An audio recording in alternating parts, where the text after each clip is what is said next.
दोस्तों नमस्कार, मैं उमेश गौतम, समग्र प्रदेश समाचार से। आज हम एक बात करना चाहते हैं। दोस्तों, हमारा वीडियो देखने से पहले दो चीज़ें ज़रूर सोच लीजिएगा। अगर आप देशभक्त हैं तो ज़रूर यह वीडियो देखिए। अगर आप भारत से प्यार करते हैं तो ये वीडियो ज़रूर देखिए। यदि आप अपने बच्चों से प्यार करते हैं और अपने परिवार से प्यार करते हैं तो भी ये वीडियो ज़रूर देखना चाहिए। दोस्तों, आज हम बात करते हैं भारत की और भारत के आंदोलन की, और ख़ासकर उन आंदोलनों की जिन आंदोलनों में आंदोलनकारियों के साथ ब्रिटिश सरकार से भी ज़्यादा बर्बरतापूर्ण व्यवहार किया जा रहा है। ऐसा लगता है हम स्वतंत्र भारत में ना रह के अंग्रेज़ों के भारत में पहुंच गए हैं। ये सरकार की नाकामी का परिचायक है और सरकार के ओछेपन का भी परिचायक है। और ये बात भी है कि सरकार अपने आप को बेहद कमज़ोर और निरीह मान रही है। हम बात करते हैं बिहार आंदोलन की। बिहार आंदोलन में छात्र आज सड़कों पर, वो छात्र जिनके ऊपर कंधों पर देश निर्माण का, देश का भार आने वाला है, उन छात्रों के ऊपर सरकारें जिन बर्बरतापूर्ण व्यवहार से कर रही हैं, ये निश्चित ही पीड़ादायक और दुखदायक की है।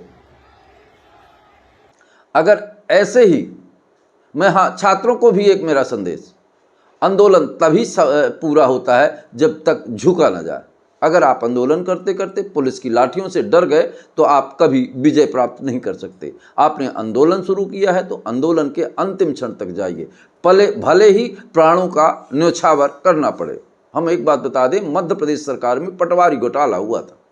पटवारी घोटाला में लोगों ने आंदोलन किया और फिर बाद में आंदोलन को सरकार की ताकतों द्वारा दबा दिया गया। फिर वो आंदोलनकारियों ने, आंदोलन छात्रों ने नहीं किया, और पटवारी परीक्षा में जितना भ्रष्टाचार हुआ उतना कभी नहीं हुआ, ये सब लोग जानते हैं। फिर भी सरकार कुछ नहीं की और छात्र केवल डंडा खा के सो गए।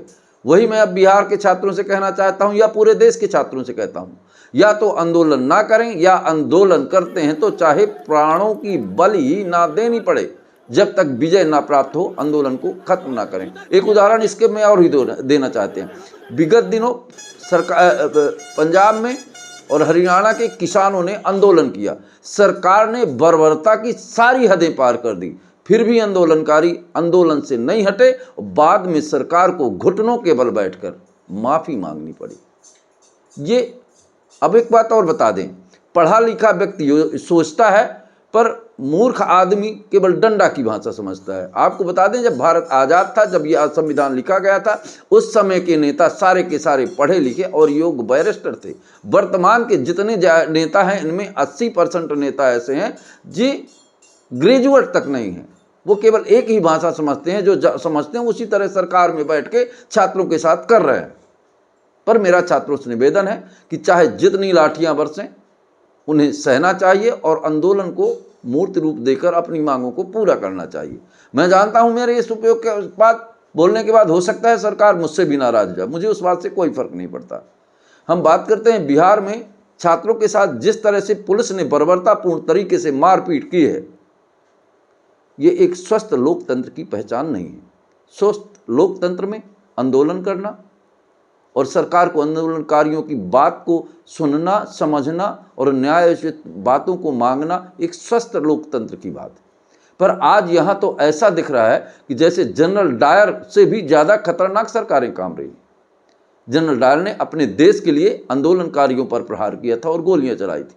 पर वर्तमान सरकारें अपने देश के ही, अपने ही बच्चों पर, जो अपने शिक्षा की मांग कर रहे हैं, भ्रष्टाचार का विरोध कर रहे हैं, उनके ऊपर लाठियां और गोलियां चलवाती हैं। आप वीडियो अगर देखेंगे, उसमें पुलिस वाले मां बहन की बच्चों को गाली दे रहे हैं। ये कितना दुर्भाग्यपूर्ण है। और जो सरकारें मन की बात करती हैं, क्या उनके मुंह में दही लगा हुआ है कि छात्रों की एक बार भी बात कर लें? क्या पूरा देश धर्म और विभाजन की राजनीति पर चलेगा? तो एक बात समझ लीजिए, आने वाले समय में भारत की जो दुर्दशा होने वाली है, किसी ने कल्पना नहीं की है। और उस कल्पना को साकार रूप देने वाली सरकारें, निश्चित ही पूरा देश इस त्रासदी को भुगतेगा।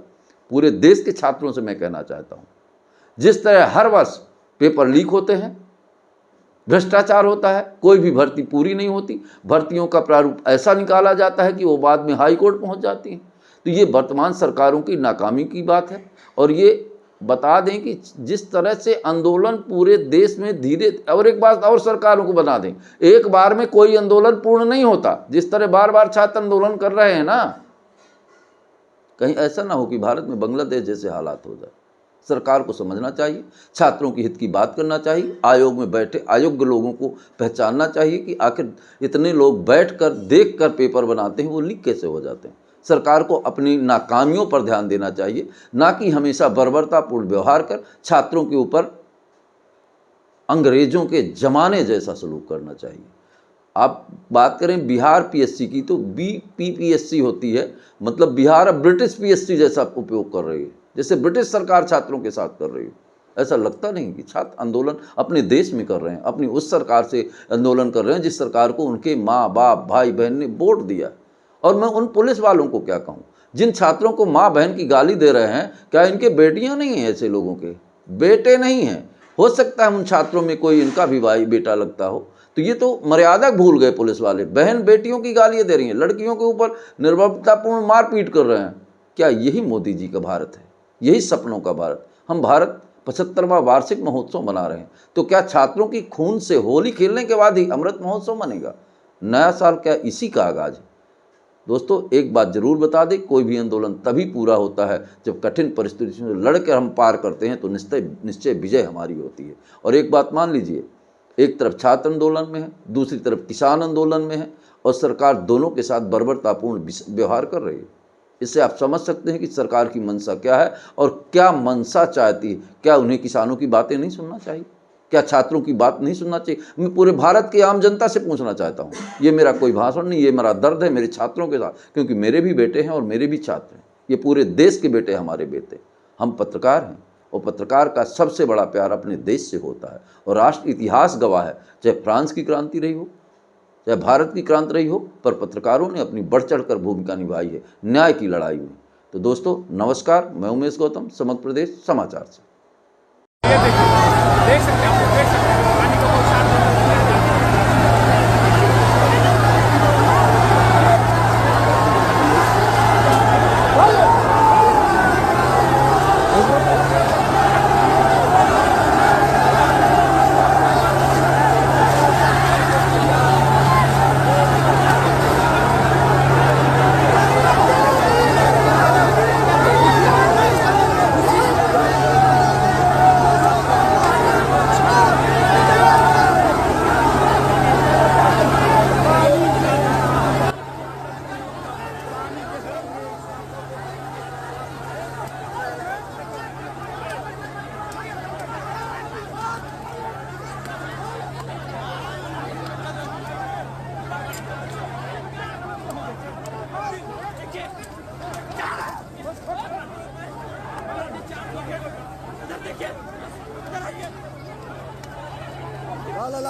देखिए।